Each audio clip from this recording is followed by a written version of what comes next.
কুরবানি বিশুদ্ধ হওয়ার পদ্ধতি ইখলাস, অর্থাৎ তা যেন খাঁটি মনে আল্লাহর উদ্দেশ্যে হয়, তা না হলে তা আল্লাহর নিকটে কবুল হবে না।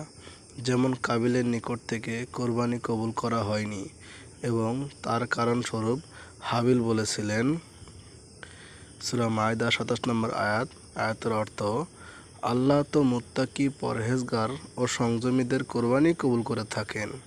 এ ব্যাপারে মহান আল্লাহ তাআলা বলেন, সূরা হাজ ৩৭ নম্বর আয়াতের অর্থ, আল্লাহর কাছে এগুলোর কোরবানির পশুর না গোশত পৌঁছে আর না রক্ত পৌঁছে, বরং তার কাছে পৌঁছে তোমাদের তাকওয়া।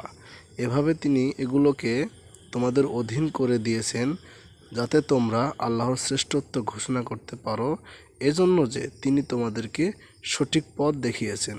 কাজেই সৎকর্মশীলদেরকে তুমি সুসংবাদ দাও।